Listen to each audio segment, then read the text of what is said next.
Olá pessoal, nessa nossa aula de logística nós vamos falar hoje sobre o sistema físico de distribuição.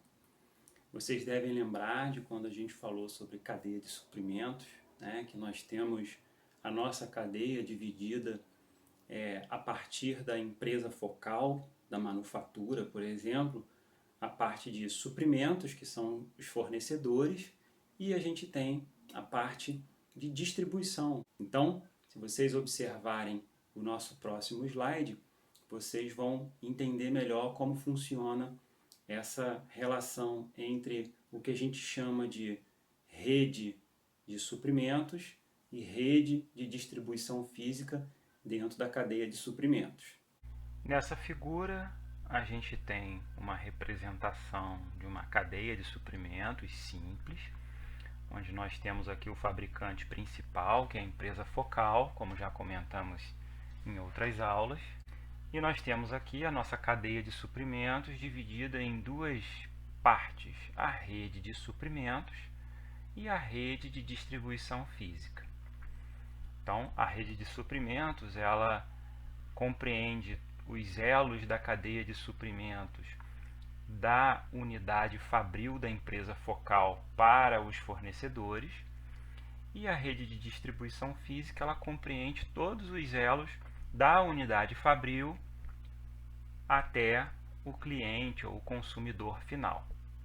Então, a partir dessa figura que a gente apresentou, a gente tem que as redes logísticas, né, elas fazem parte das cadeias de suprimentos, né, elas são parte dessa cadeia de suprimento, e a gente divide essas redes em duas partes, como a gente colocou, a rede de suprimento e a rede de distribuição física. O que é a rede de suprimentos? É a cadeia destinada ao abastecimento das manufaturas com matérias-primas e componentes. Então, a gente coloca como a parte de logística de suprimentos ou inbound logistics. É um outro termo que vocês vão encontrar na literatura.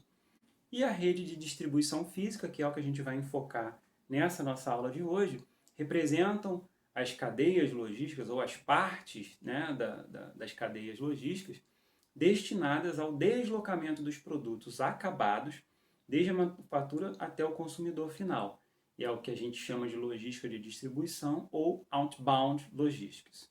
Ok? Então, nessa nossa aula de hoje, a gente vai enfocar nas redes de distribuição física. Então, uma rede de distribuição física, ela visa o encaminhamento de produtos aos pontos de comercialização ou até mesmo aos consumidores, ok? Então, como a gente colocou, as origens são as fábricas e depósitos próprios ou de terceiros, né? Por exemplo, um atacadista. Os destinos podem ser outras fábricas, centro de distribuição do fabricante principal, armazém dos atacadistas, varejistas, lojas de varejo e até o usuário final. A nossa figura a seguir ilustra essa relação.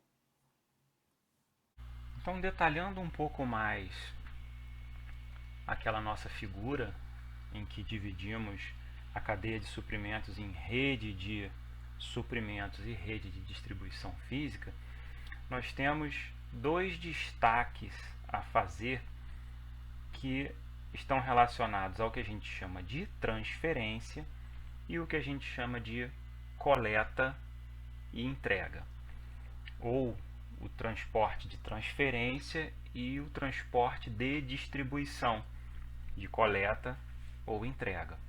Então, nessa nossa figura, a gente vê, né, uma predominância do transporte de transferência entre o mercado fornecedor para uma unidade fabril, de uma unidade fabril para os seus centros de distribuição e dos centros de distribuição para grandes varejistas e para atacadistas. Nós vamos detalhar melhor as características do transporte de transferência, mas a gente já verifica que é um transporte que tem uma origem e um destino, normalmente com veículos com a sua capacidade completa ocupada, veículos com grande capacidade. Nós vamos transferir de um elo para o outro da cadeia, considerando essas características de carga. E o transporte de transferência ele pode ser usado tanto na rede de suprimentos quanto na rede de distribuição física. Agora, pegando essa mesma figura, mas enfocando da unidade fabril para frente, né, para o cliente, nós percebemos aqui, né, que temos o transporte de transferência, como já tínhamos verificado. Pegamos só a parte agora de distribuição física da nossa cadeia. Continuamos a ter o transporte de transferência entre a unidade fabril, centro de distribuição, mercado atacadista e varejista. Mas nós percebemos que a partir de um determinado ponto, nós temos uma distribuição que a gente chama de entrega e coleta, que é aquela distribuição enfocada em pequenos varejistas ou até mesmo para entrega ao cliente final, né? Então com veículos menores, com menores quantidades, carga fracionada. E a ideia aqui é que você tenha vários veículos de pequeno porte fazendo esse transporte ou de entrega ou de coleta, que nós vamos detalhar ainda nessa nossa aula, ok? Então, como a gente viu na figura anterior, nós temos um destaque aqui para o transporte, né, ou a transferência, né, que é um modelo de operação onde você desloca produtos de um único ponto de origem a um único ponto de destino, que a gente chama de um para um. Então, as transferências elas têm características que nós vamos destacar aqui, né? Então, um transporte de transferência dentro do processo de distribuição, ele é apropriado a transporte de maiores lotes, maiores quantidades em um veículo. Então, ele privilegia a lotação completa dos veículos, né, que é o que a gente chama de carga cheia, ou a sigla FTL, que é o Full Transport Load, ok? Nós temos o privilégio do emprego de veículos de maior porte, nesse caso. Então, veículos com capacidade acima de 20 toneladas, no caso dos veículos rodoviários, né? Privilegia a movimentação de carga uniforme, ou seja, maiores quantidades de um mesmo tipo de carga em veículos maiores, né? Então, isso é um tipo de transporte típico de fornecedores de matéria-prima, né? Porque a escala é maior. E no caso de produtos acabados, restringe-se aos grandes consumidores, né? Aqueles que compram maiores quantidades. Então, é interessante observar que é também apropriado ao transporte de maiores distâncias, ok? Então, nós temos uma velocidade comercial elevada, né? Não prevê paradas de coleta ou de entrega. Nós temos a tendência de ter menores custos específicos com esse transporte de transferência, principalmente quando a gente coloca o custo por tonelada, quilômetro transportado. Então, nós temos ganho de escala. No transporte, quanto maior é o veículo, quanto maior a quantidade que ele leva e quanto mais próximo do 100% de lotação você está, maior é o ganho de escala, porque você transporta grandes quantidades e dilui o seu custo fixo com aquele transporte.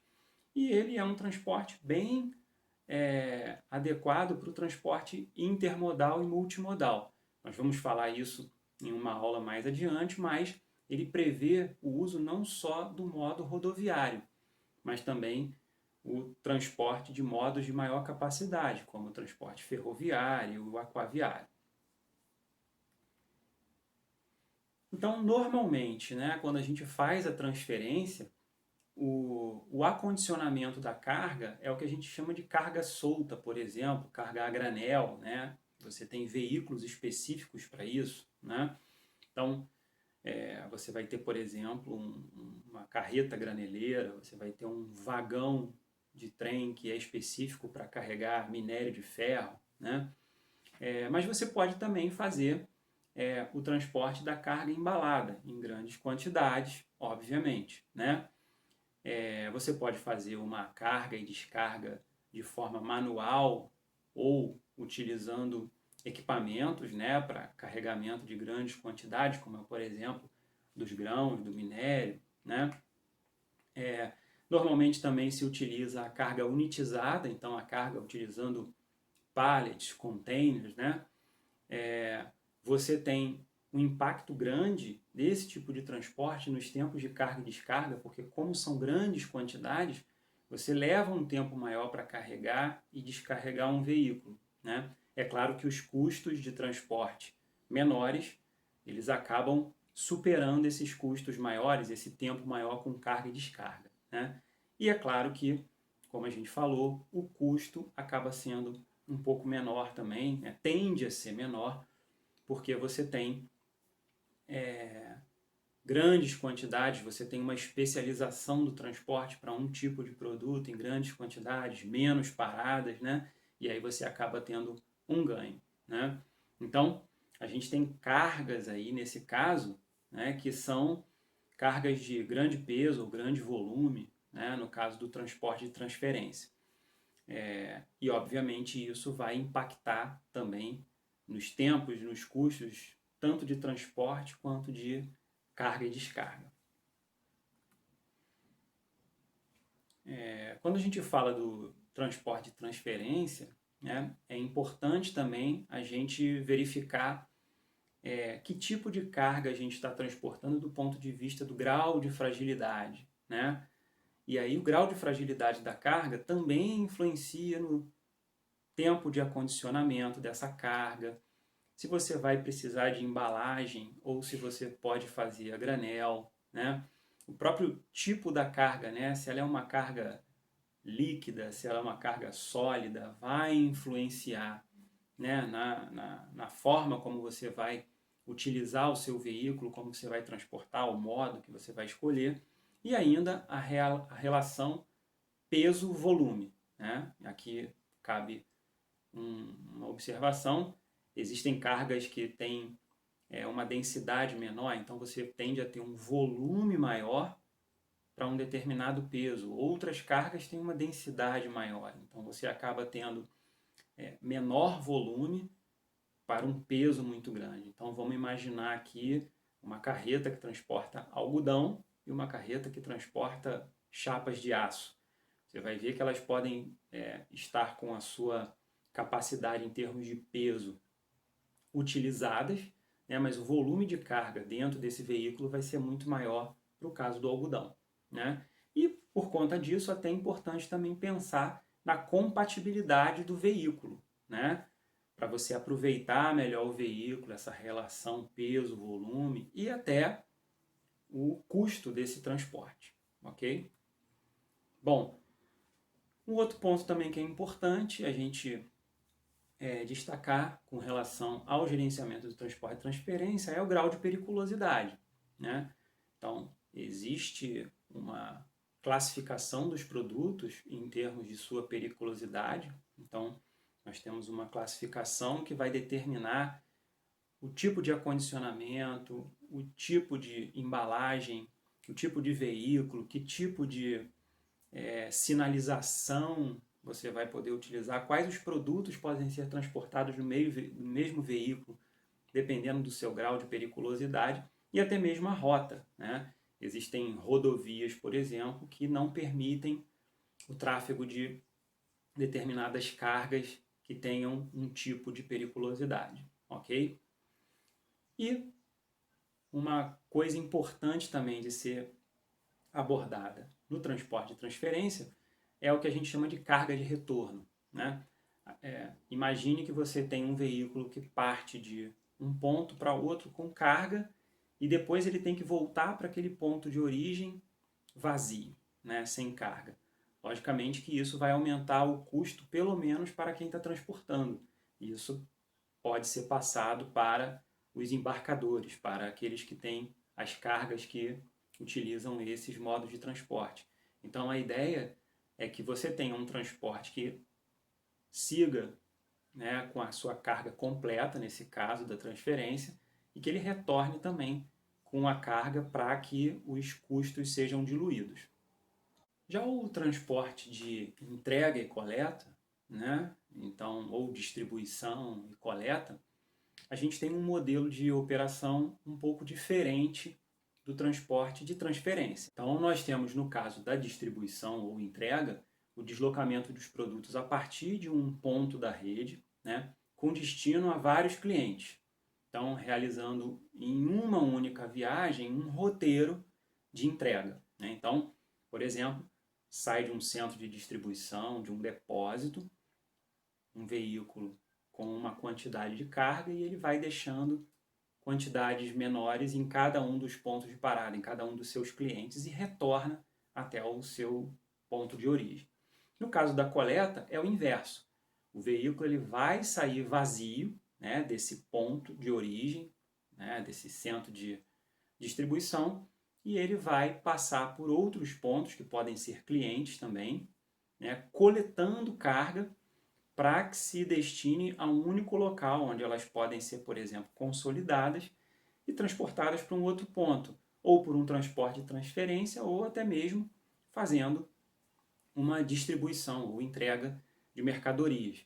Então você pode ter os dois modelos de coleta e entrega, né, na mesma operação, né? Então as transportadoras fazem muito isso, né? Elas coletam dos seus clientes, levam para um centro, separam essa carga de acordo com as origens e saem distribuindo, transportando, entregando para os clientes daqueles clientes que ela coletou, ok?